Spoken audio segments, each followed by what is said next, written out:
Vítajte pri tomto videu, kde si ukážeme mince Rakúska.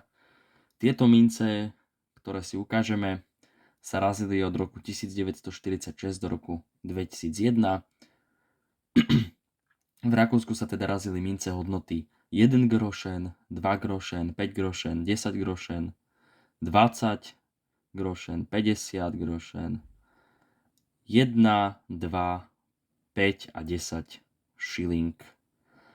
Teda tá mena bola tak, že 1 šiling je teda 100 grošen. V Rakúsku sa teda ani po roku 1946 už nemenili politické režimy, čiže nemáme tu ani tie symboly socializmu, ktoré môžeme vidieť napríklad v tých európskych krajinách, v ktorých teda socializmus sa vyskytoval. Najmenšou mincov teda bol 1 grošen, ktorý sa razil iba v roku 1947 zo zinku. Potom bolo 2 grošen, razili sa od roku 1950 do roku 1994 z hliníka. 5 grošen sa razili od roku 1948 do roku 1994 a boli zo zinku.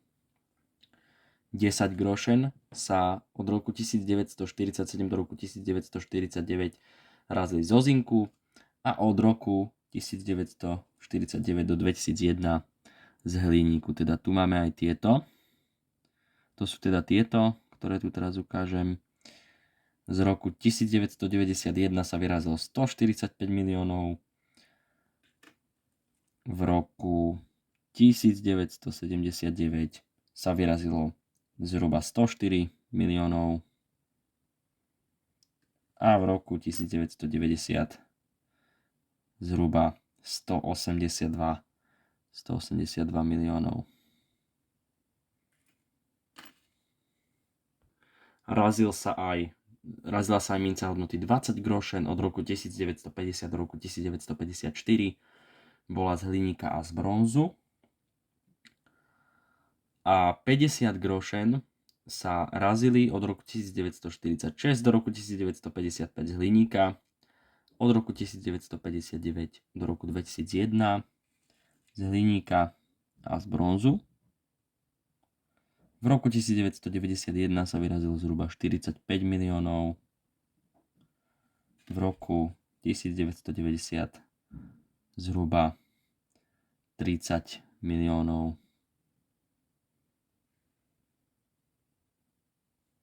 Potom tu máme 1 šiling. Ten sa od roku 1946 do roku 1957 razil z hliníka a od roku 1959 do 2001 z hliníka a bronzu. Napríklad v takom roku 1991 sa vyrazilo nejakých zhruba 118 miliónov. V roku 1974 ich zase bolo 43 miliónov 712 tisíc. 2 šilingy sa razili len od roku 1946 do roku 1952 z hliníka. Potom tu máme tento pekný 5 šiling, ktorý sa od roku 1952 do roku 1957 razil z hliníka a od roku 1960 do roku 1967 dokonca zo striebra. Obsah striebra je 0,640. Naozaj je pekný. A potom rok 1968 bol zaujímavý z toho titulu, že sa vyrazil aj strieborný 5 šiling, ale aj taký istý 5 šiling, ktorý obsahoval meď a nikel. A potom už od roku 1968 sa razil len z medi a niklu až do roku 2001 teda. 10 šiling je na tom dosť podobne. Od roku 1957 do roku 1973 bol zo striebra a od roku 1974 do roku 2001 bol z medi a z niklu. V roku 1990 sa vyrazilo zhruba takých 27 miliónov kusov. Ďakujem vám za to, že ste si pozreli toto video. Dúfam, že vám prinieslo mnoho cenných informácií Ak chcete, pozrite sa na môj kanál, kde sú aj podobné videá o minciach.